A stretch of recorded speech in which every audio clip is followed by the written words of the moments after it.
നാദേന്ദ്രിയം രചന ദക്ഷ അവതരണം ഷാഹുൽ മലയിൽ editing Faisal C ഊഞ്ഞേരി.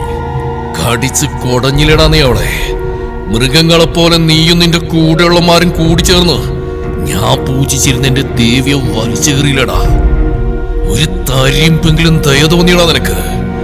ഒരു വാക്കുകൊണ്ട് പോലും ലോകത്ത് ഒരാളെയും നോവിക്കാത്തവളായിരുന്നു എന്റെ പെണ്ണ്.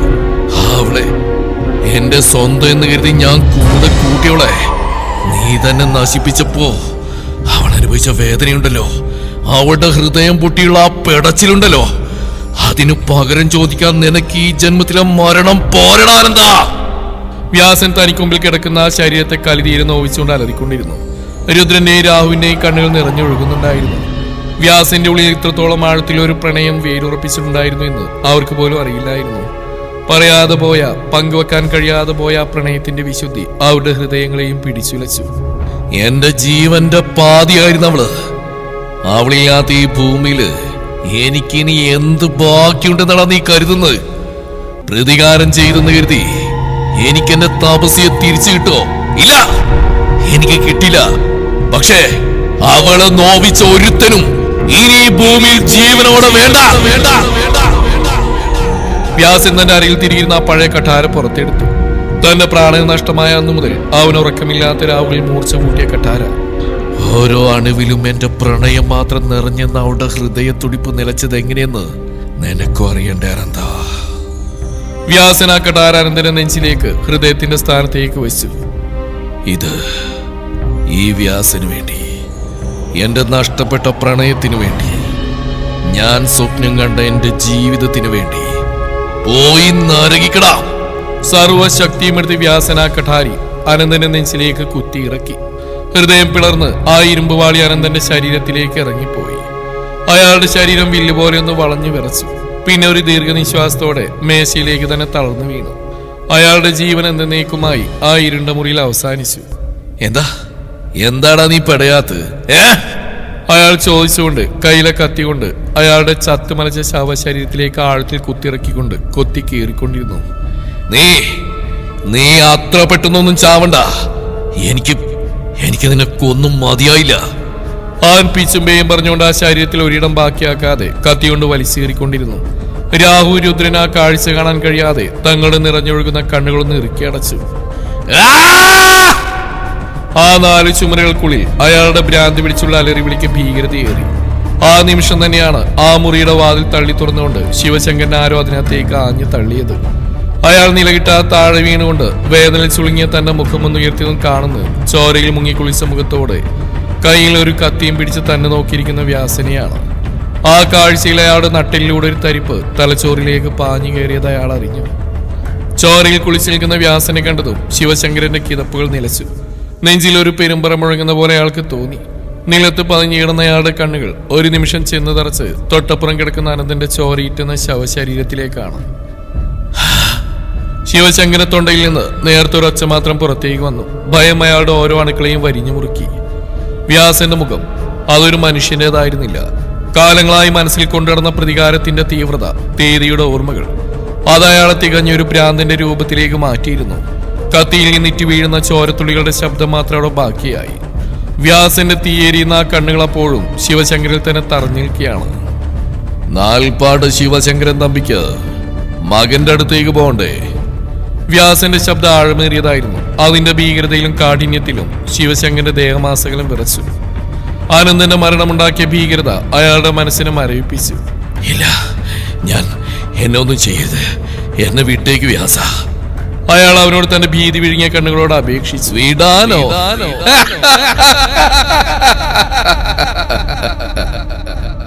വ്യാസനൊരു പൈശാചിക നിറഞ്ഞൊരു ചിരിച്ചു. തന്നെ പറഞ്ഞു വിടാൻ തന്നെയാടാ ശിവശങ്കര ഇങ്ങോട്ടേക്ക് കെട്ടിയെടുത്ത്. കുറച്ചു നേരം കൂടി താനൊന്ന് കാക്ക്. ആ കിടക്കുന്നവനെ കണ്ടില്ലേ? അതിലും ഗംഭീരമാർന്നൊരു യാത്രയപ്പ് തന്നെയായിരിക്കും തനിക്ക് കിട്ടാൻ പോകുന്നത്. വ്യാസനെ ആൾക്കരിയിലേക്ക് ചുവടുവെക്കുന്നതിനിടയിൽ കണ്ണുകളിൽ അയാളോടുള്ള അടങ്ങാത്ത പക നിറച്ചുകൊണ്ട് ഒരു ഉന്മാദിയെ പോലെ പറഞ്ഞു. ശിവശങ്കരൻ ഒന്ന് കണ്ണു ചീമാൻ പോലും ഭയന്നുകൊണ്ട് ആനന്ദന മൃതശരീരത്തിലേക്ക് തന്നെ ഉറ്റുനോയിക്കൊണ്ട് അവിടെ തറഞ്ഞിരുന്നു പോയി. എങ്ങനെയുണ്ട്? ഇഷ്ടായോ?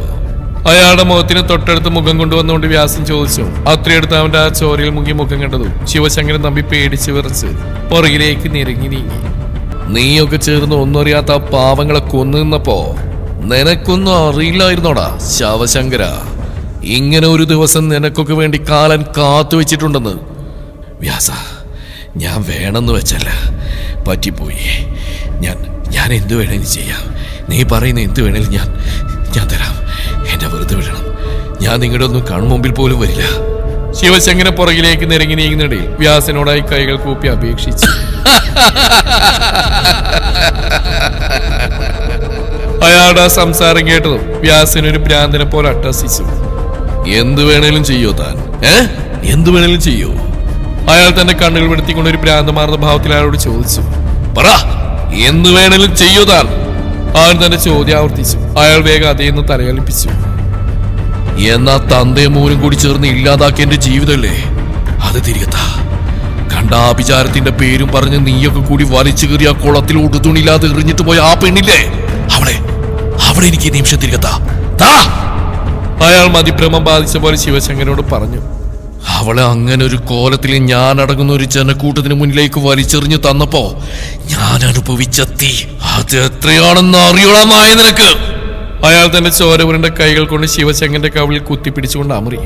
രാവുരുദ്രൻ തീർത്തും നിസ്സംഗരായി നോക്കി നിന്നു. ഇത് തങ്ങളുടെ അമ്മാവനല്ല, പ്രതികാരം ഒരാൾ എത്രമാത്രം തകർക്കുമെന്ന് അവർ ഭയത്തോടെ തിരിച്ചറിയുകയായിരുന്നു. നിന്റെ അപ്പ അവളെന്റെ ജീവിതമാടാ. ആ ജീവിതത്തിന് ഇപ്പൊ ചോരയുടെ ഗന്ധ. അവരില്ലാതാക്കിയത് അതിന്റെ നിർമ്മലമാ സുഗന്ധത്തെയാ. ഒരിക്കൽ വ്യാസൻ തങ്ങളോട് പറഞ്ഞ വാക്കുകൾ ഓർമ്മയിലേക്ക് രച്ചെത്തിയും രുദ്രൻ തന്നെ നിറഞ്ഞു വന്ന കണ്ണുകൾ ഇറുക്കി അടച്ചു. വ്യാസൻ ശിവശങ്കരന്റെ കോളിൽ കുത്തിപ്പിടിച്ച് നിലത്തുനിന്ന് ഉയർത്തി. അവന്റെ ആ പിടുത്തത്തിൽ ശിവശങ്കരൻ ഒന്ന് പിടഞ്ഞു. അയാളുടെ കണ്ണുകൾ അനന്തനെ പോലെ തന്നെ അവനോട് തന്റെ ജീവന് വേണ്ടി കേണു. അനന്തൻ അവൻ മാത്രമാ ഇതിനെല്ലാം ഉത്തരവാദി. എനിക്കിതിലൊരു പങ്കുമില്ല. എന്നെ വിട്ടേക്ക്. ശിവശങ്കരന്റെ വാക്കുകളിടറി. അത് കേൾക്കെ വ്യാസന്റെ മുഖം വലിഞ്ഞു മുറുകി. നോണ പറയുന്നോടാ നായേ, വ്യാസൻ ചോദിച്ചുകൊണ്ട് അയാളുടെ മുഖത്തേക്ക് ആഞ്ഞു പ്രഹരിച്ചു.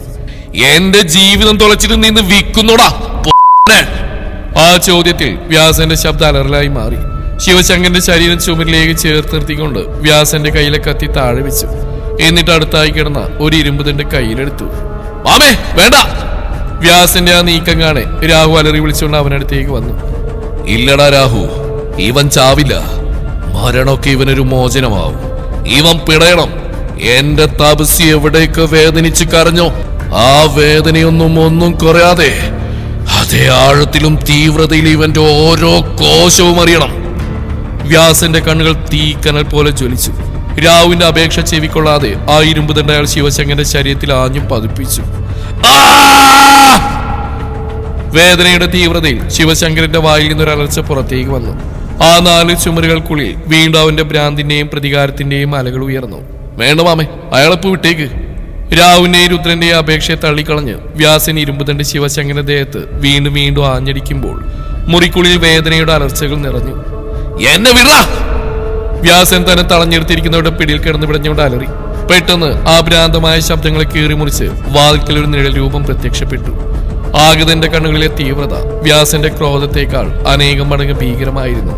ഒരു കൊടുങ്കാറ്റ് പോലെ അവൻ ശിവശങ്കരനെ ലക്ഷ്യം വെച്ച് പാഞ്ഞെടുത്തു. അയാളെ ലക്ഷ്യമാക്കി വന്നവന്റെ കാൽ ശിവശങ്കരന്റെ വാരിയലുകൾ തകർക്കുമെന്ന് ആ നെഞ്ചിൽ ആഞ്ഞു പതിച്ചതും ശിവശങ്കരൻ ഒരു നിലവിളിയോടെ രക്തം ഛർദ്ദി ചുമരിലേക്ക് തെറിച്ചു വീണു. നെഞ്ചിൽ കൈവച്ചൊഴിഞ്ഞുകൊണ്ട് ശിവശങ്കരൻ മുഖമുയർത്തി ഒന്നേ നോക്കിയുള്ളൂ. മുന്നിൽ നിൽക്കുന്ന സാക്ഷാൽ ദേവേന്ദ്രനാണെന്ന് തോന്നിയ ആൾക്ക് അവന്റെ കണ്ണുകളിൽ കാണുന്ന കനൽ അയാളെ നരകത്തിൽ എന്ന പോലെ പൊള്ളിച്ചു. അയാൾ അവനെ അനുനയിപ്പിക്കാനെന്ന പോലെ വിളിച്ചു. അവനെ അയാളുടെ കഴുത്തിന് കുത്തിപ്പിടിച്ചുകൊണ്ട് അലറി. ശിവശങ്കരൻ തമ്പി ശ്വാസം എടുക്കാൻ ബുദ്ധിമുട്ടിക്കൊണ്ട് അവന്റെ പിടിയിൽ നിന്ന് കുതിരി. മുത്തശ്ശനെ ഒന്നും ചെയ്യലടാ മോനെ. അയാൾ വാക്കുകൾ പെറുക്കി കൂട്ടിക്കൊണ്ട് അവനോട് അപേക്ഷിച്ചു. മുത്തശ്ശനോ? ഇന്ദ്രൻ ഒരു വന്യമൃഗത്തെ പോലെ ചിരിച്ചു. ആ ചിരിയിൽ അവനിലെ പകയുടെ കനലുകൾ കൂടുതൽ ശക്തിയിൽ ആളിക്കത്തി. അവനെ അയാളുടെ കഴുത്തിലേക്ക് തന്റെ വിരലുകൾ കുത്തിയിറക്കിക്കൊണ്ട് അമറി. മുത്തശ്ശൻ! ഗർഭിണിയായിരുന്ന എന്റെ അമ്മയെ താൻ പീച്ചി ചീന്തി കൊന്നതോർക്കുമ്പോ ഈ നിമിഷം നിന്റെ കഴുത്തെറുത്ത് ചോര കുടിക്കാൻ എനിക്ക് തോന്നുന്നു ശിവശങ്കര. ഇന്ദ്രന്റെ വാക്കുകൾ ഓരോന്ന് ഇടിമിന്നൽ പോലെ ശിവശങ്കരന്റെ തലച്ചോറിൽ പതിച്ചു. അത് ഞാനല്ല. അല്ലേ? പിന്നെ വേറെ ആരാണോ പേപ്പെട്ടി എന്റെ അമ്മയെ കടിച്ചു കീറിയത്? ഇന്ദ്രൻ അലറി. മേഘൻ നിസ്സംഗതയോടെ ഇന്ദ്രന്റെ തോളിൽ കൈവച്ചു. വിടിന്ദ്ര, നീ ഇപ്പൊ ഇയാളെ കൊന്നത് മോചനാവും. ആ മോചന ഇയാൾ അറിയിക്കുന്നില്ല. അവന്റെ പിടിയിൽ കിടന്ന അയാൾ തീരം തോന്നിയതും മേഘൻ അവന്റെ തോളിൽ കൈവച്ചുകൊണ്ട് പറഞ്ഞു. അപ്പോഴാണ് ശിവശങ്കരൻ തന്റെ വിധി പൂർണ്ണമായും മനസ്സിലായത്. അനന്തരം അനുഭവിച്ച എന്റെ 100 ഇരട്ടി വേദനയിൽ താൻ മരിക്കാൻ പോവുകയാണെന്ന് അയാൾ നടുക്കത്തോടെ തിരിച്ചറിഞ്ഞു. വ്യാസന്റെ ഇന്ദ്രന്റെയും കണ്ണുകൾ അതിൽ വെറും പകയായിരുന്നില്ല. അത് നീണ്ട നാളത്തെ കഠിനമായ പ്രതികാരമായിരുന്നു. താൻ തട്ടിയെടുത്ത ഓരോ നിമിഷത്തിനും ഓരോ ജീവനും താൻ പകരം നൽകണം. മരണം അതൊരിക്കലും ഞങ്ങൾ നിനക്ക് ഭിക്ഷയായി തരില്ല. താൻ ഇനി ഓരോ നിമിഷവും മരിച്ച് ജീവിക്കും. ഇന്ദ്രന്റെ ശബ്ദം ഒരു ഭീഷണി പോലെ മുഴങ്ങുന്നതിനൊപ്പം അയാൾ അവനൊരു പഴന്തുണി പോലെ താഴേക്ക് വലിച്ചെറിഞ്ഞുകൊണ്ട് ഇന്ദ്രൻ തന്റെ കാലുകളാൽ ശിവശങ്കരന്റെ കൈകളിൽ ശക്തിയായി ചവിട്ടി അരച്ചു. തകർന്ന എല്ലുകളുടെ ശബ്ദത്തോടൊപ്പം അയാളുടെ വേദന കൊണ്ടുള്ള അലറിക്കരച്ചിലും ആ മുറിയിൽ മുഴങ്ങി. ശിവശങ്കരൻ വേദന കൊണ്ട് പൊളഞ്ഞു. ഇയാളെ പെട്ടെന്ന് വന്നാ മരിച്ചുപോയൊരാത്മാവിനും സമാധാനം കിട്ടില്ല. ഇയാൾ ഉരുകണം, ഉരുകി തീരണം. വ്യാസൻ കയ്യിലെ ദണ്ട് നിലത്തിയിട്ട് ആ വേദനയിൽ പുളയുന്ന വൃദ്ധന്റെ ശോഷിച്ച കാലുകളിൽ വെച്ച് അമർത്തി. ഇത് വെറും തുടക്കം മാത്രമാണ് ശിവശങ്കര. താൻ അനുഭവിച്ചു തീർക്കാൻ കിടക്കുന്നേയുള്ളൂ. മേഘൻ പറഞ്ഞുകൊണ്ട് അയാളുടെ തലയിലൂടെ തിളച്ച ഓയിലിന്റെ പാത്രം കമിഴ്ത്തി. അയാളുടെ അലറിക്കരച്ചിൽ ഉച്ചസ്ഥായിലെത്തിയ നിമിഷമായിരുന്നത്. കരയ്, താൻ ഇനിയും അലറിക്കരയ്. തന്റെ ഈ വേദന കൊണ്ടുള്ള അലറിക്കരച്ചിലെല്ലാം എന്റെ അമ്മയ്ക്ക് ഞാൻ കൊടുക്കുന്ന അർച്ചന പോലെയാ. ഇന്ദ്രൻ പറഞ്ഞുകൊണ്ട് അയാളുടെ പൊള്ളിയ മുഖത്തേക്ക് ചരൽ മണ്ണ് വാരി എറിഞ്ഞുകൊണ്ട് ഒന്ന് ഉരച്ചു വിട്ടത്. അയാൾ പ്രാണൻ പോകുന്ന പോലെ പിടഞ്ഞുകൊണ്ടിരുന്നു. ഇനിയുള്ള ഓരോ നിമിഷവും താൻ ഇതുപോലെ വെന്തുരുക്കുന്ന എനിക്ക് കാണണം. പുഴുത്ത് പുഴുവരിക്കുന്ന ശവത്തിന്റെ കണക്ക് തന്നെ എനിക്ക് എന്റെ കൺമുമ്പിൽ കാണണം. എനിക്ക് തോന്നുമ്പോഴെല്ലാം തന്നെ ഇതുപോലെ കുത്തി നോവിച്ച് എനിക്ക് രസിക്കണം. കയ്യിൽ കയറി തിന്ന മുട്ടുസൂചികൾ ഓരോന്നായി അയാളുടെ നഖത്തിനിടയിലേക്ക് കുത്തിയിറക്കിക്കൊണ്ട് ഇന്ദ്രൻ അയാളെ നോക്കി വല്ലാത്തൊരു ഭാവത്തിൽ പറഞ്ഞു. ശിവശങ്കരൻ അവിടെ ഇടയിൽ കിടന്ന് പിടഞ്ഞുകൊണ്ടിരുന്നു. അയാളുടെ ആ പിടച്ചിലും അലറിക്കരച്ചിലുമെല്ലാം ആ 4 ചുമരുകൾക്കുള്ളിൽ ഒരു കൊടുങ്കാറ്റ് പോലെ ആഞ്ഞടിച്ചുകൊണ്ടിരുന്നു. അതിനെ വേണ്ടുവോളം ആസ്വദിച്ചും വീണ്ടും പുതിയ മുറിവുകൾ അയാൾക്ക് സമ്മാനിച്ചുമെല്ലാം അവരെല്ലാവരും അയാളുടെ ആ ശോഷിച്ച ശരീരത്തെ വീണ്ടും തളർച്ചയിലേക്ക് തള്ളിവിട്ടുകൊണ്ടിരുന്നു. അയാളെ എത്രയൊക്കെ ഉപദ്രവിച്ചിട്ടും അതൊന്നും ഇന്ദ്രന് മതി വരുന്നില്ലായിരുന്നു. ഒരു കാലത്ത് താൻ ഏറ്റവും അധികം സ്നേഹിക്കുകയും ബഹുമാനിക്കുകയും ചെയ്ത തന്റെ മുത്തശ്ശന്റെ യഥാർത്ഥ മുഖം അവന് അത്രമേൽ അയാളുടെ പകയിൽ ആളിക്കത്തിക്കാൻ പോകുന്നതായിരുന്നു. ഓർമ്മ വയ്ക്കുമ്പോൾ തന്നെ തന്റെ അച്ഛനെയും അമ്മയും നഷ്ടപ്പെടുത്തിക്കൊണ്ട് തന്നെ ആരോരില്ലാത്തവനാക്കി മാറ്റിയ നാൽപ്പാട്ട് ശിവശങ്കരൻ നമ്പി എന്ന മനുഷ്യനോട് അവനൊടുങ്ങാത്ത പക തോന്നി. അതിന്റെ തീവ്രത അവനെന്ന മകന്റെ ഓരോ കോശത്തിലും പ്രകടമായിരുന്നു. ആ തീവ്രതയെല്ലാം ഏറ്റുവാങ്ങിക്കൊണ്ട് ശിവശങ്കരൻ തമ്പി തന്റെ പ്രിയപ്പെട്ട കൊച്ചുമകന്റെ ചെയ്തികൾ ഓരോന്ന് ഏറ്റുവാങ്ങിക്കൊണ്ടിരുന്നു. എനിക്ക് തന്നെ ഒന്നിലധികം തവണ കൊല്ലാനുള്ള പക തോന്നുന്നുണ്ട് ശിവശങ്കര. ഇനി എത്ര ജന്മം ഉണ്ടെങ്കിലും ആ ജന്മത്തിലല്ല ഇതുപോലെ എന്റെ കൈകൊണ്ട് തന്നെ വേദനിച്ച് രസിക്കണം എനിക്ക്. അയാളുടെ കുത്തി വരിഞ്ഞ ഉള്ളം കൈ തിളച്ച വെളിച്ചെണ്ണയിലേക്ക് മുക്കി പിടിച്ചുകൊണ്ട് ഇന്ദ്രൻ ഒരു തരം കല്ലിസ് മുഖഭാവത്തോടെ പറഞ്ഞു. അയാൾ അവന്റെ കൈപ്പിടിൽ കിടന്ന് കുതറിക്കരഞ്ഞു.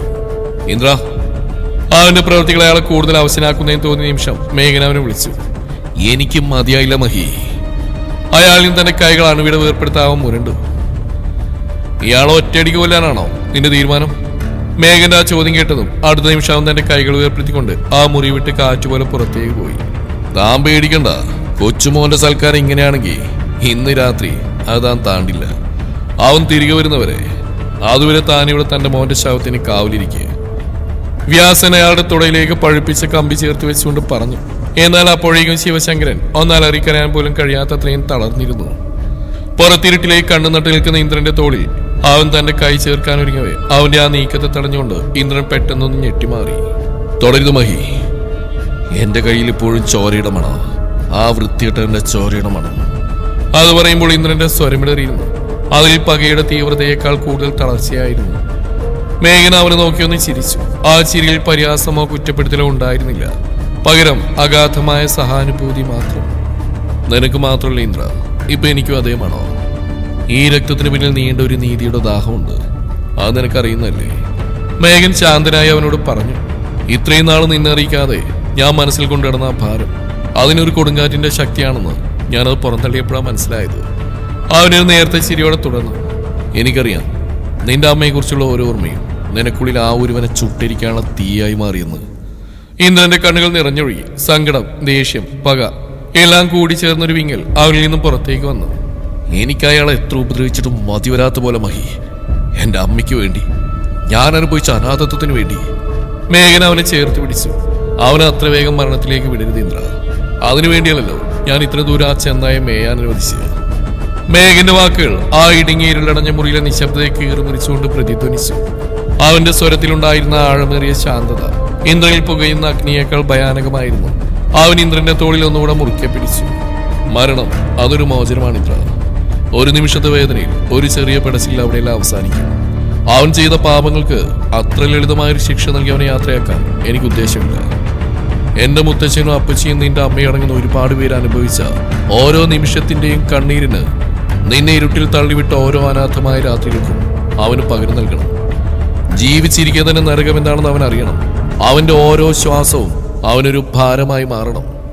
മേഘൻ പതിയെ ഇന്ദ്രനെ തന്നിൽ നിന്ന് അടർത്തി മാറ്റി അവന്റെ കണ്ണുകളിലേക്ക് നോക്കി പറഞ്ഞു. പുറത്ത് കാറ്റിന്റെ ശക്തി കൂടി വരികയായിരുന്നു. ജനൽ ചില്ലുകളിൽ മഴത്തുള്ളികൾ ശക്തിയായി പതിക്കുന്ന ശബ്ദം ആ പഴയ ഗോഡൌണിന്റെ ഭിത്തികളിൽ മാറ്റൊലി കൊണ്ടു. ദൂരെ എവിടെയോ ഇടിമിന്നുന്നതിന്റെ വെളിച്ചം ജനലിലൂടെ അകത്തേക്ക് അടിച്ചപ്പോൾ മുറിയുടെ നടുവിൽ ഇരുമ്പ് കസേരയിൽ ബന്ധിക്കപ്പെട്ട നിലയിൽ കിടക്കുന്ന ആ രൂപം ഒന്നുകൂടി വ്യക്തമായി.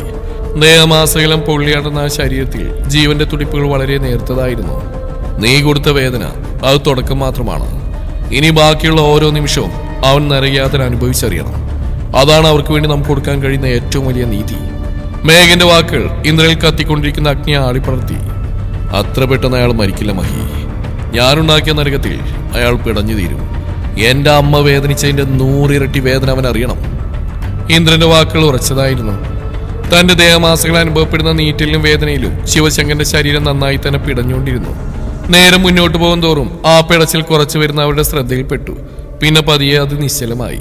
മാമേ, രുദ്രന്റെ ശബ്ദം കേട്ടതും വ്യാസനെ അയാളും തന്റെ മിഴികൾ അവന് നേർക്ക് തിരിച്ചുവിട്ടു. രുദ്രനെ അയാളൊന്ന് നോക്കിയ ശേഷം ശിവശങ്കരന്റെ അരികിലേക്ക് ചെന്ന് കമിഴ്ന്ന് കിടക്കുന്ന ആളും മൂക്കിലേക്ക് വിരൽ വെച്ച് നോക്കി. അയാളുടെ പതിയെയുള്ള ചൂട് ശ്വാസം അവന്റെ വിരൽത്തുമ്പിൽ സ്പർശിച്ചും അവൻ അവിടുന്ന് എഴുന്നേറ്റ് വ്യാസനരിയിലേക്ക് വന്നു. ഇങ്ങനെ പോയ ഇയാൾ അധികം താണ്ടില്ല മാവ. ഇപ്പൊ തന്നെ പാതി ചത്ത കണക്കായിട്ടുണ്ട്. കൂടിപ്പോയ ഒരു ദിവസം അത്രയും ഉണ്ടാവുള്ളൂ എന്ന് എനിക്ക് തോന്നുന്നത്. എപ്പോൾ വേണമെങ്കിലും ജീവൻ വെടിയാൻ കാത്തുന്നവൾ തയ്യാറായി നിൽക്കുന്ന ശിവശങ്കരന്റെ ശരീരത്തിലേക്ക് നോക്കി ഒരു പുച്ഛത്തോടെ രുദ്രൻ പറഞ്ഞു. അത് കേൾക്കെ വ്യാസനെന്ന് ചുണ്ടുകൊട്ടി ചിരിച്ചു. അതിലും സമയം അയാൾക്കെന്തോ ആ കിടക്കുന്ന നായക്കും കൊടുക്കണമെന്ന് കരുതി തന്നെയാ ഞാനിവിടേക്ക് വന്ന്. പക്ഷെ എന്തു ചെയ്യാനാ, പിടിവിട്ടുപോയി. തന്തയുടെയും മോന്റെയും വേദന കൊണ്ടുള്ള അലറി കരച്ചിൽ കാണും തോറും അതിൽ ഉച്ചത്തിൽ അവരുടെ അലറി വിളിച്ചുള്ള കരച്ചിൽ കേൾക്കാൻ കാത് തുടിച്ചുപോയി. ഇല്ലായിരുന്നെങ്കിൽ തന്തയും മോനും ഇത്ര പെട്ടെന്നൊന്നും കളൊഴിയില്ലായിരുന്നു. തന്റെ പല്ലുകൾ ഞെരിച്ചമർത്തിക്കൊണ്ടുള്ള വ്യാസന്റെ പറച്ചിൽ കേൾക്കെ രുദ്രൻ ഒരു നിമിഷം അയാൾ തന്നെ നോക്കി നിന്നുപോയി. പ്രതികാരത്തിന്റെ ഈ തീവ്രത അത് ലക്ഷ്യം വെച്ചവരെക്കാൾ കൂടുതൽ ചെയ്തവരെയാണ് ദഹിപ്പിക്കുന്നതെന്ന് അവൻ തിരിച്ചറിഞ്ഞു. പക്ഷെ എനിക്ക് എന്ത് ചെയ്തിട്ടും ഒരു സംതൃപ്തി തോന്നില്ല രുദ്ര. ചെയ്തതെല്ലാം കുറഞ്ഞു പോയതുപോലെ. ഇതിലും വേദനയും മുറിവുകളും ഇവറ്റകളെ കൊടുക്കണമെന്ന് തോന്നുക. എന്ത് ചെയ്തിട്ടും തൃപ്തിപ്പെടാത്ത മനസ്സോടെ അയാൾ പറയുന്ന ഓരോ വാക്കുകളിലും അഗാധമായൊരു ശൂന്യത നിറഞ്ഞു നിന്നിരുന്നു. ഞാൻ ഇവരെന്ത് തന്നെ ചെയ്താലും അതെല്ലാം ഞാൻ ഇവർക്ക് കൊടുക്കുന്ന ചെറിയ ശിക്ഷയായി പോവും. അത്രയ്ക്കും വേദന ഈ കഴിഞ്ഞ കാലത്രയും ഞാൻ ഒറ്റയ്ക്ക് അനുഭവിച്ചു തീർത്തിട്ടുണ്ട്. അയാൾ അത് പറഞ്ഞ അടുത്ത നിമിഷം ചോര നിറമാർന്ന ആ മിഴികളെ വെടിഞ്ഞുകൊണ്ട് ഒരു നീർക്കണം നിലംപതിച്ചിരുന്നു. മാമേ, രാഘവ് അത് കാണാൻ കഴിയാത്തവനെ പോലെ അയാളെന്ന് വിളിച്ചു. ഒരു ലക്ഷ്യമില്ലാതെ അലഞ്ഞടന്ന ഒരുത്തനെ ജീവിതത്തിൽ എന്തെങ്കിലും നേടിയെടുക്കണമെന്ന് തോന്നലുണർത്തിയ അവളാ നിന്റെയൊക്കെ അപ്പച്ചി. വ്യാസൻ നിറഞ്ഞ കണ്ണുകളോടെ രുദ്രനെ നോക്കിക്കൊണ്ട് നേർമയിലൊന്ന് ചിരിച്ചുകൊണ്ട് പറഞ്ഞു. എന്റെ 25ാമത്തെ വയസ്സിലാ ഞാൻ അവളെന്ന ലക്ഷ്യത്തെ നോക്കി സഞ്ചരിച്ചു തുടങ്ങിയത്. ഞങ്ങളുടെ ആദ്യത്തെ കാഴ്ച ഇന്നും എന്റെ കൺമുമ്പിൽ ഒരു ചന്ദ്രബിംബം കണക്കെ നിറഞ്ഞു നിൽക്കുന്നുണ്ട്. അയാൾ ആ ഓർമ്മകളെ താലോലിച്ചുകൊണ്ട് വാചാലനായി. തുടരും ഈ കഥയുടെ ബാക്കി ഭാഗം നാളെ ഇതേ സമയം.